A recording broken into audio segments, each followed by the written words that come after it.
Hello and welcome to a special Friday Night League episode of The Dive. I am Kobe, joined by Kien Lam, the writer of 10 Thoughts, who is taking his very first plunge into the dive. Welcome. Thank you, Kobe. I've always wanted to dive into this. If you get, yeah. I think it is a little weird that we're calling it The Dive and we're like branching the dive out into these different shows. I kind of like the ring of the Kien and Kobe show. Maybe we can establish a podcast or something along those lines. We can 1v1 every week to decide if Kien or Kobe comes first, and then every now and then it'll be Kobe and Kien and you'll know who won the 1v1. I like it.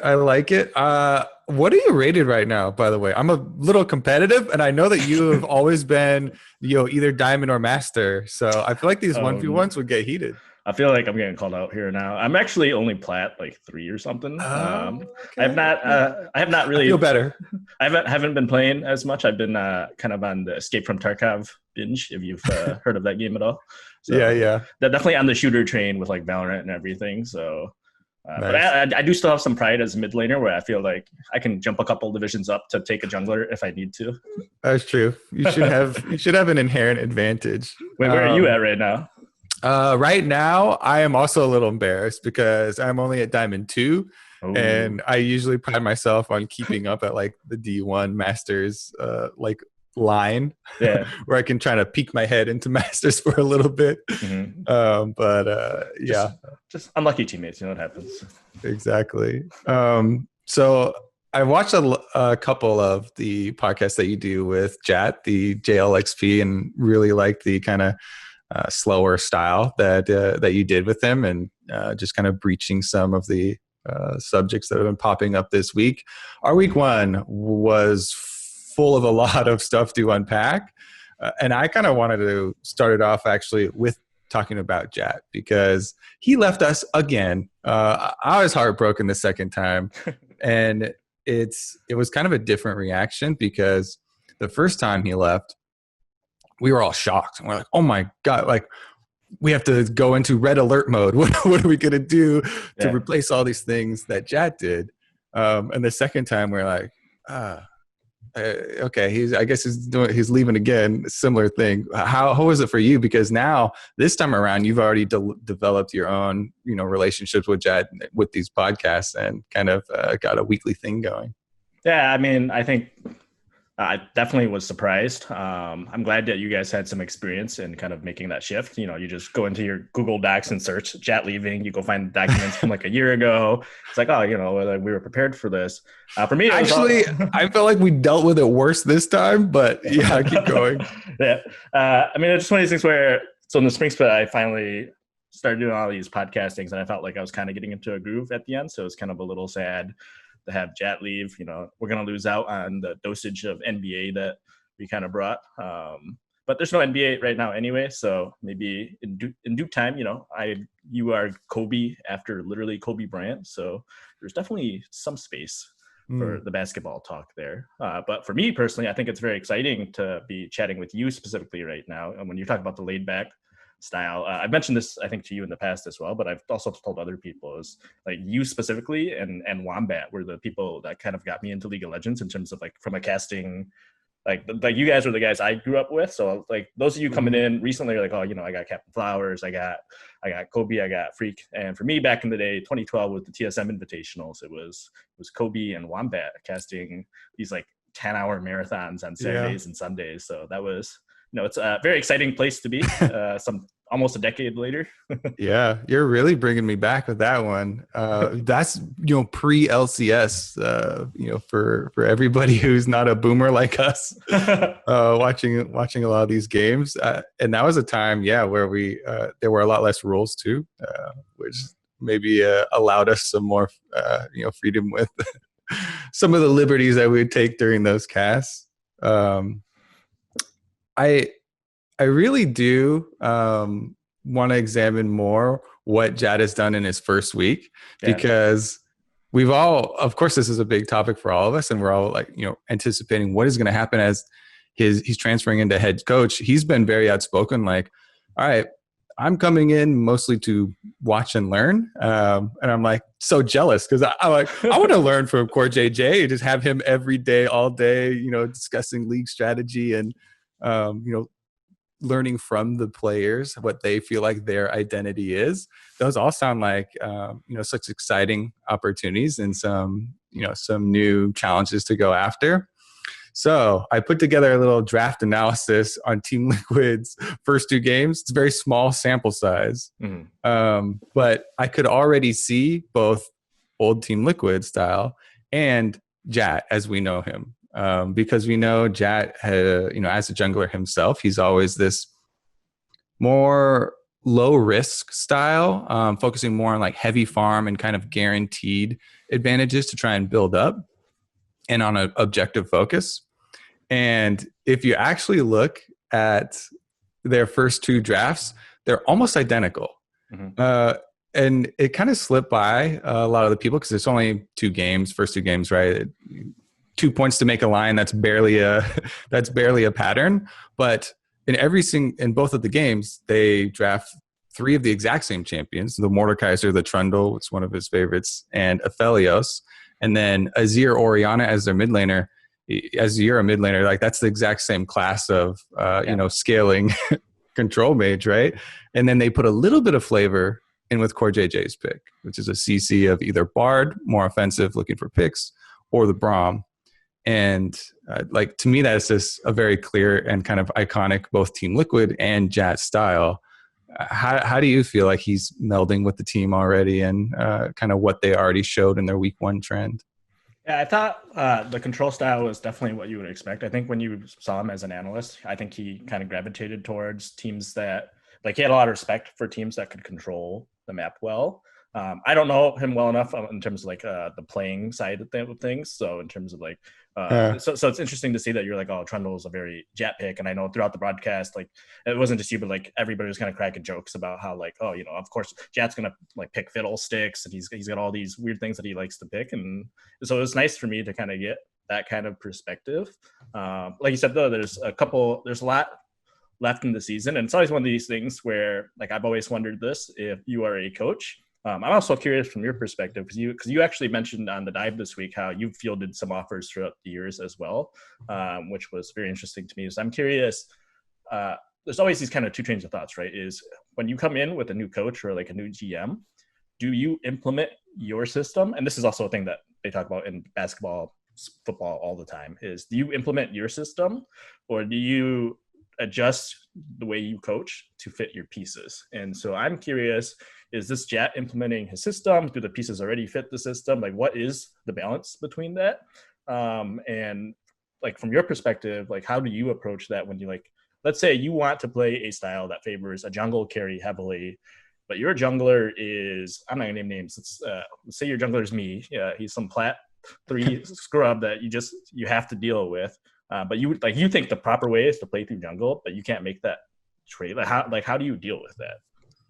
Yeah, I think that's one of the more interesting challenges that could pop up, especially if you're looking at this example, which has really established players that would be very hard, especially if you're coming in as a head coach with no head coaching experience, to try and force a style on them. And I think that's why Jatt has been really outspoken about, all right, I'm going to come in very tentatively and try and learn from you and embrace, the ideas and the style that you have, and then try and use that information to get the best possible outcome.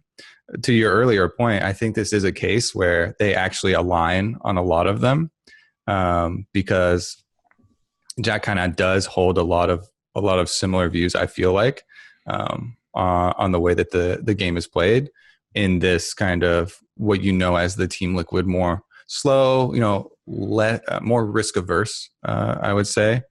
And I watched some of the interviews from the players as well to get, try and glean some information from a lot of these strong personalities. Broxa to me is one of the biggest.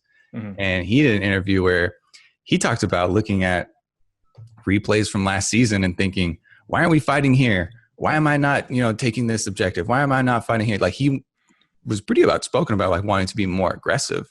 And then he's on back-to-back Trundle games, and he gets chased out of his jungle by a Nidalee, and that's got to be frustrating. But his focus on the objective in the first one was a big part of that early dragon fight, big part of how they were able to smash in like 25 minutes in their victory over TSM. And I think it has been a pretty good melding of the pieces that already kind of fit. Yeah, I think that one of the things that is going to be different is like the old TL, that like the 4 championship TL, the way you really thought about them playing was their bot lane would just smash, and then they would rotate double lift and core JJ around the map to kind of generate advantages. And I feel like to me, that was never the optimal way to play League of Legends, especially at an international level, and call it a mid lane bias or whatever. But like, I feel like you should play around mid, especially when you have Jensen in mid lane, who to me is still one of the like premier players in the league. And now you've added Broxa, and I feel like that's the tandem that wins. Like I was talking to, I think, FBI before the season began, and he said that Cloud9, the way they would win is they would play through mid and let Niski and Blabber generate plays from the beginning. And what happens when you play through mid is you can pivot that power to either side of the map immediately. Whereas when you're bot lane, you have to wait till like, oh, finally we get the heralds up, we're going to rotate and go all the way back through base. It's a really awkward way to shift your power around the map. But when you play through mid jungle, you can kind of shift it through top, through bot, into enemy jungle. Like there's so many quadrants you can hit. And what Cloud9 does is they take that power and they immediately gain advantages either mid or top, or like using Niski and Blabber, and then they can push that. And that's how Sven gets so strong, right? Is he gets so much support from his sides, and it's like all these memes we see about like, oh, AD carries don't have any agency. So why would you ever focus a game plan around bot lane in the early game when you should just do it through mid if you have 2 premier players in mid and jungle, and that's what TL has. And I think everything you're saying has been proven in the last 2 years of competitive play multiple times. Like G2's rise to dominance in Europe, completely based off this. They got 2, not just 1, but 2 of the best mid laners in the world, in their region, and move 1 down to the bottom lane so they could have a little bit more of that agency. And they even used more mages down at the bottom side. And then FPX, Doinb fully embraces this style of the actually he's pretty much the founder of it. I don't know about embracing something that you were one of the big creators of, but like you're talking about, roaming to other points of the map from the mid lane that has all of this freedom. And of course, always a piece that goes right with that is the jungle. And that's why I really like your bringing up Cloud9 to kind of build out our structure of the North American scene, where they are undoubtedly the kings at the top. You talked about it in your 10 thoughts of Cloud9 being number 1, and have all these metaphors of being untouchable. And like, there's no question, right? And this is the team that's always looking to be proactive, always looking for the next advantage that they can create on the map for themselves. And I see them more as this like berserking horde of attack team, right? And then you go down to our possible contenders. There's Team Liquid there, which is much more, at least in the first 2 games that they have shown, and in a lot of the history of the team, more of like a fortress kind of stonewall team that will try and more outscale you, more 5v5 fight you, more focus on objectives. And I would put FlyQuest in a similar boat to that. And FlyQuest, while they were in the finals, I think it was very telling that Blabber, I believe it was, in his interview afterwards, was like, FlyQuest, easy. Like, we know exactly what they're going to draft. We never feel like we're under pressure versus this team. And it's kind of the difference in those 2 styles, where Cloud9 fully embraces the one that's trying to create, the one that is proactive, and some of the teams that look for more scaling. It's like it's like in tennis and ping pong. If you play either of those with any regularity, the way I've always looked at FlyQuest, and to some extent TSM and even SKT always fit this mold to me, is there are teams who are like defensive and they kind of are reactionary. And like in tennis, it's the kind of player that like, Yeah. you're always like, you go like slam stuff at them. You're trying to add top spin. You're trying to do all these crazy things to get them to move. And they are just really good at returning everything. They're never gonna they very rarely will just slam something past you and beat you, but they just and it's frustrating too, because when they hit it back, it's like, oh, it's soft kind of lobby thing. But you're like, I gotta. But they don't let anything get by them, and they just wait for you to make mistakes, and they kind of force you to like finally you hit this like insane like anime style fireball that goes across and curves, and that's what they're looking for you to make. And the problem with a lot of teams is they're not good at creating that anime style spin shot that like you need to be able to do to beat these like really relaxed defensive teams. Like those teams, like if you that's your Blabber and your Niski, they're the fireball. They're the fireball, and FlyQuest is that defensive wall that just kind of like it's like playing like a good like AI against Pong, like a really good. It's just always back and forth, and it's like boom, boom. And FlyQuest is so good at doing that, and so they will beat like when you play that kind of style, you beat teams that you are better than, like without fail. If they like if they're better than if you are better than them, it's a safe style. You can scale, you can win. But this is always kind of bit NA in the ass when we go to international, which is like this is kind of how Liquid played. This is kind of how TSM played. And then they found these teams that have like the Shy on them. They have Caps on them. They have Faker on them. They have these guys that are the fireballs that kind of spin past them. And I think that's what makes Cloud9 so exciting. And that's what made not having MSI so disappointing was we didn't kind of see, hey, we have a team that is like that fireball style finally. And they unfortunately didn't get to play out. So, I mean, that's the kind of, let's see them light some people on fire. Yeah, right. So, no, it's exciting, I think, to see teams start to understand, hey, Cloud9 is playing this game in this way that we probably should be playing. And I hope teams start gravitating towards that. Yeah, I agree. And I thought it was cool. And we're mentioning FlyQuest in their attempt again versus Cloud9. They tried, like you're saying, to hit some of these shots. In the early game, they were attempting to scrap with C9, and were just unable, to do so successfully. Blabber is able to farm so much more efficiently. You mentioned this specifically in your Cloud9 10 thoughts about the gank up topside, and I even talked about it on the dive too because I thought it was so interesting. Where someday on the top side of the map gets this big advantage. As an Ornn, solo versus GP, blowing the flash, and the wave is pushing towards him. You're like, dream scenario. It's going to be a great gank, right? It's a very obvious choice. They've made some changes to the game to experience that you get for shared kills, especially early in the game, that have lowered the value of getting some of these early kills and actually increased some of the value in several patches way back, not super recently, to farming your camps. And we got to see it play out on stage because you're thinking, oh, these are all great things. He burned the flash. They got the wave pushing towards him. Meteos goes up there. They even kill Licorice. However, Blabber on super quick clear speed Olaf gets to clear both scuttles, gets to clear down to the bottom side of the map, gets this level lead because he didn't spend the extra time going to gank and steals away one of the marks as well. And Cloud9 are able to use that advantage, even though 100 Thieves did make the strong play on top side. And one of the things people kind of overlook, and I don't know how accurate this number is, but every level, you gain stats, just base stats, and also you get another ability level. So I think somebody calculated it's like, I don't know if this is just an old adage that I've just made up and just held true over the years, but they say it's about 1,000 gold worth of stats and ability power. So it was a bit lower. Me and Freak did it. And it obviously depends on your champion, and some of the stats are mana and stuff, but we had it around 500 to 600. And again, this was a long time ago, but that's still a significant amount, and that's not taking into account, like you're saying, the extra ability, which is guaranteed damage. But I mean, so that's like even just that's more than First Blood, right? So I was watching this, and actually I was curious from your perspective because I started thinking about it. And so when you're casting as like the color caster, when you were looking and somebody like at a certain point in the Cloud9 FlyQuest game, I looked up and I was like, oh, kills are like 4 to 4, but Cloud9 is up 3,000 gold.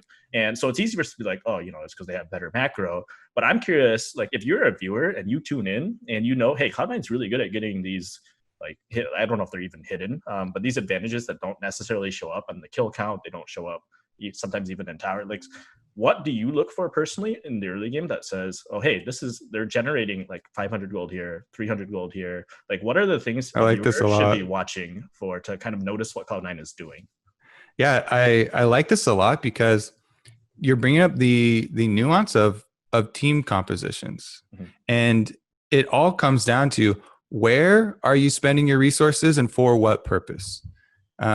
Because if you have a team built around early game and built around dragon stacking, trying to get to a super early soul, something like that, versus the 100 Thieves example where they put Someday on Ornn. Now, Someday, their best player, maybe best top laner in the entire league even. That might cause some drama, but that's always you're always like, oh, all right, we want to get Someday the advantage, but he's playing a tank and he is going to get more tanky. But how do you win with that? Does this investment of resources play into your specific team game plan of how you're going to win the game, or are you in getting that advantage? Are you giving up something that is key to your opponent's win condition? And a level 6 Olaf that has supporting champions that have been drafted for it, to get an early dragon, to play off of early bottom fights, this sort of thing. And so it does come down to, yes, some plays are good plays holistically, and some of them are really feeding into your carry and to your specific win condition. So I like that nuance, because everyone looks at the top of the screen and they're like, this team is ahead by this amount of gold. All right, well, what is the plan? Is this team getting outscaled? Do they have siege composition? Are they trying to poke, or are they trying to draw you to Baron? And those types of things, those things always keep me interested in League and the evolving strategies, and which one is better at which time. So in that specific situation where Meteos got the first blood, Someday generated, like they blew his flash, and Blabber and C9 still ended up flipping that into an advantage for Cloud9 somehow down the road. If you're 100 Thieves and you look at that, you say, okay, well, there's no way getting first blood was actually a bad play, even though we gave up like a scuttle for it. My question is that true? Was it like, should they have not gone for that first blood? Or like, what did they need to do after securing that first blood to actually guarantee that that was a good play? Yeah, it's a really interesting question, because again, I have the same reaction where I'm like, there's no way that was wrong. You burned his flash. The wave is pushing against you. Olaf is clearing top to bottom. So unless the changes to early kill experience were so extreme that losing a scuttle, which Olaf already, if you have a pushing mid laner, has a decent chance of doing that. The Kindred kind of has to get vision of the Olaf, go to the other one, wait for the Mark II spawn on that crab. Sometimes it can be hard anyway, but jungle is always about being efficient with your time. And since there are so many changes to jungle camp experience and kill experience and the debate of when to spend your time going for these ganks, I thought that was a pretty efficient use of time. But I do need to go back and check once again about the route and what camps were remaining, because it does have longer lasting effects later into the game. Sometimes if you reveal yourself that early against a super powerful early jungler like Olaf, then it can cost you more things. There could be ramifications that you didn't think of in the moment. Yeah. So moral of the story for those of you playing solo queue, especially as a jungler, if the other guy gets first blood first, sometimes you can just be like, no. It's not always a good thing to get first blood, So make sure you... I still maintain that it is always a good thing to get the first blood. If you don't have to camp in that brush for like 5 minutes or something like that, it didn't take him too much time going up there. So I'm still I have such a hard time letting go of that, of being like, what are you saying? The Olaf getting an extra crab? I don't know. Last thing I just want to say before we run out of time here is, I know you were talking about how Jatt wanted to, one of the things he said he wants to do is learn. So I have a conspiracy theory I would like to throw out here, which is that we can expect Jatt to potentially return if suddenly his solo queue ranking starts like, oh, suddenly Jatt's challenger. He's really doing it. He's specifically coaching just to improve his solo queue rank. That is my theory there. So is he getting boosted by one of his players to get Challenger? That's what I would think if I saw his rating going up to Challenger. I'd be like, it's a duo queue with some guy named Bloxa. Like, like who could that be? I like it. All right. I mean, this was a really quick, just 25-minute segment, but I definitely enjoy the talk and where we can start to go with this. For now, if you want to view more episodes of The Dive, the regular dive with regular people, head over to Spotify or any of the other major platforms.